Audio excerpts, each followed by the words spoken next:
ತೋಟದಾರ್ಯ ಮಠದ ಜಾತ್ರೆಯಲ್ಲಿ ಡ್ಯಾನ್ಸಿಂಗ್ ಜೋಕಾಲಿ ಮುರಿದು ಬಿದ್ದು 22 ಜನರಿಗೆ ಗಾಯಗಳಾಗಿದ್ದು, ಅವರಿಗೆಲ್ಲರಿಗೂ 3 ದಿನದೊಳಗೆ 25 ಲಕ್ಷ ರೂಪಾಯಿ ಪರಿಹಾರ ನೀಡಬೇಕು ಹಾಗೂ ಖಾಸಗಿ ಆಸ್ಪತ್ರೆಯಲ್ಲಿ ಚಿಕಿತ್ಸೆ ನೀಡಬೇಕು. ಇಲ್ಲದಿದ್ದರೆ ಗಾಯಾಳುಗಳ ಜೊತೆ ಹಾಗೂ ವಿವಿಧ ಹಿಂದೂಪರ ಸಂಘಟನೆಗಳ ಜೊತೆಗೂಡಿ ಮಠದ ಗದ್ದುಗೆಯ ಮುಂದೆ ಉಗ್ರ ಹೋರಾಟ ಮಾಡಬೇಕಾಗುತ್ತದೆ ಎಂದು ಹಿಂದೂ ವೀರಶೈವ ಲಿಂಗಾಯತ ಯುವ ವೇದಿಕೆ ರಾಜ್ಯ ಸಂಚಾಲಕ ರಾಜು ಕನಪ್ನವರ್ ಎಚ್ಚರಿಕೆ ನೀಡಿದರು. ಇಲ್ಲಿನ ಪತ್ರಿಕಾ ಭವನದಲ್ಲಿ ಬುಧವಾರ ಸುದ್ದಿಗೋಷ್ಠಿ ನಡೆಸಿ ಅವರು ಮಾತನಾಡಿದರು. 2ನೇ ತಾರೀಕು ರಾತ್ರಿ ಗದುಗಿನ ತೋಟದಾರ್ಯ ಮಠದ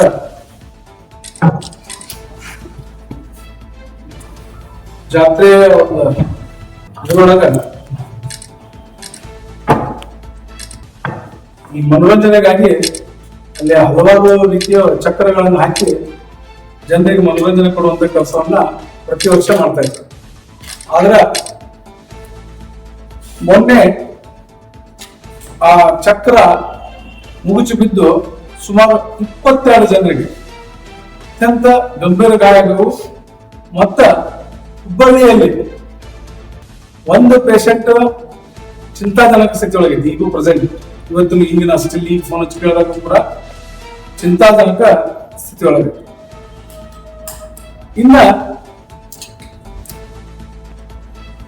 ಇಲ್ಲೇ ಸರ್ಕಾರದ ಪಾಪ ಹುಡುಗಂದು ಪಾಪ ಇನ್ನೂ ಒಂದು 18ರಿಂದ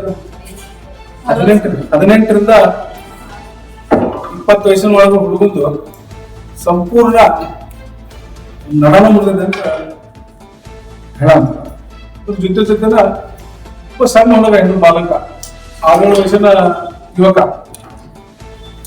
ಆ ಯುವಕನಿಗೆ ತಲೆ ಪೆಟ್ಟು ಬಿದ್ದೈತಿ. ನಾವು ಕೂಡ ಅವತ್ತು ಮಾತಾಡ್ಸಕ್ ಹೋಗಿದ್ವಿ ರಾತ್ರಿ. ಅಲ್ಲಿ ಡಾಕ್ಟರ್ ಎಷ್ಟು ನಿಷ್ಕಾಳಜಿ ಅದಾರ ಅಂದ್ರ ಆ ಹುಡುಗನ ತಲೆ ಮೇಲೆ ವಸ್ತ್ರ ತೆಗೆದಿಲ್ಲ ಅವ್ರಿಗೂ. ಅಂದ್ರ ಆ ಪೇಷಂಟ್ ಇನ್ನು ಚೆಕ್ ಮಾಡಿಲ್ಲ ಅಂತ ಅರ್ಥ. ಮತ್ತ ಆ ಹುಡುಗನ ತಾಯಿಯೋ ಏನ್ ದೊಡ್ಡವೋ ಯಾರು ಗೊತ್ತಿಲ್ಲ, ಪಾಪ ಹೆಣ್ಮಗಳಿಗೆ ಎದಿಗೆ ಹೊರತು ಬಿದ್ದಿತ್ತು. ಉಸಿರಾಟ ಮಾಡಕ್ ತೊಂದ್ರೆ ಆಗಿತ್ತು. ನಾವು ಮಾತಾಡ್ಸಕ್ ಹೋದಾಗ ಸೌಜನ್ಯಕ್ಕಾದ ಒಂದು 4 ಮಂದಿ ಆ ಹುಡುಗನ ತಾಯಿ ಹುಡುಗನ ತಾಯಿ ಅಂದ್ರ. ಮತ್ತ ನನಗೆ ಮರದಿವ್ಸ ಇನ್ನೊಂದು ವಿಷಯ ಗೊತ್ತಾಯ್ತು. ಗಿರೀಶ್ ಕಾರ್ಬಾರಿ ಅಂತ ಹೇಳಿ ಒಬ್ಬ ಹೋರಾಟಗಾರ, ಅವರು ಕೂಡ ಅವರ ಆಸ್ಪತ್ರೆಗೆ ಭೇಟಿ ಕೊಟ್ಟ ಸಂದರ್ಭದಲ್ಲಿ ಅಲ್ಲೇ ಸ್ಕ್ಯಾನಿಂಗಿಗೆ ದುಡ್ಡು ತಗೊಂಡು ಮೊದ್ಲಾಕ ಬಿದ್ದವ್ರಿಗೆ ಉಳಿದ್ರ ಸಾಕು ಅಂತ ಹೇಳಿ ಬುದ್ಧಾರ ಕುಂತಾರ. ಉಳಿದ್ರ ಸಾಕು, ನಾವು ಬದುಕಿದ್ರೆ ಸಾಕು ಅಂತ ಹೇಳಿ ಅವ್ರಲ್ಲಿ ಕುಂತಾರ. ಆದ್ರೆ ಅವ್ರ ಕಡೆ ಅಂದ್ರೆ 2 ವರ್ಷ ಕೊಡ್ರಿ 3 ವರ್ಷ ಕೊಡ್ರಿ ಅಂದಾಗ ಸ್ಕ್ಯಾನ್ ಮಾಡ್ತೀನಿ ಅಂತಂದ್ರೆ ಪಾಪ ಅಲ್ಲಿ ಬಂದವ್ರು ಯಾರು ಕೋಟ್ಯಾಧೀಶನಲ್ಲ. ಜಾತ್ರೆಗೆ ಬಂದವ್ರು ಯಾರು ಕೋಟ್ಯಾಧೀಶನಲ್ಲ, ಅತ್ಯಂತ ಕಡುಗಳು. ಉದಾಹರಣೆಗೆ ಹೇಳ್ಬೇಕಂದ್ರೆ ಗಂಗಿಮಡಿ ಜನ ಅದಾರ, ನಮ್ಮಿಲ್ಲಿ ಸಿಕ್ಕಲ್ಗೆರೆ ಹುಡುಗರು ಅದಾರ, ಆಶ್ರಯ ಕಾಲೋನಿಯವರು ಅದಾರ, ಜೋಳದಲ್ಲಿ ಹುಡುಗರು ಅದಾರ. ಹಿಂಗ ಎಲ್ಲ ಸ್ಲಮ್ ಇಂದ ಬಂದ ಜನನೇ ಅದಾರ. ಅಂತವ್ರ ಕಡೆ ಅಂದ್ರ ನಮ್ಮ ಸರ್ಕಾರಿ ಆಸ್ಪತ್ರೆ ಒಳಗ 2,500 ಕೊಡು 3,000 ಕೊಡು ಅಂದ್ರ ಇದು ಎಂತ ನಾಚಿಕೆಡಿ ಸಂಗತಿ. ಅದಕ್ಕ ನಾನು ಇಲ್ಲಿಯ ಕಾನೂನು ಸಚಿವ HK ಪಾಟೀಲ್ ಹೇಳಕ್ ಇಷ್ಟಪಡ್ತೀನಿ. ಸ್ವಾಮಿ, ನೀವು ಪ್ರತಿ ತಿಂಗಳ 2,000 ಕೊಡೋದು ಬಂದ್ ಮಾಡಿದ್ರು ಅಡ್ಡಿ ಇಲ್ಲ. ಆದ್ರ ಇಲ್ಲಿ ಸ್ಕ್ಯಾನಿಂಗ್ ದುಡ್ಡು ತೊಗೊಳಕ್ ಹೋಗ್ಬೇಡ್ರಿ. ಮನುಷ್ಯಾಗ ಆರೋಗ್ಯ ಸ್ಥಿರ ಇಲ್ಲದಾಗ ನೀವೊಂದು ಸ್ಕ್ಯಾನಿಂಗ್ ಮಾಡಿದ್ರೆ ಅವ್ರು ನಿಮ್ಮನ್ನ ಸಾಯಿ ಮಟ್ಟ ನೆನ್ಪಿಡ್ಕೊಂತಾನ ಸರ್ಕಾರದವ್ರು ಇಂತ ಕೆಲಸ ಮಾಡಿದ್ರು ಅಂತ ಹೇಳಿ. ಆದ್ರೆ ನೀವು ಕೊಟ್ಟ ದುಡ್ಡು ಸರಿಯಾಗಿ ಉಪಯೋಗ ಆಗುತ್ತೋ ಇಲ್ಲ ಗೊತ್ತಿಲ್ಲ ನಮ್ಗೆ.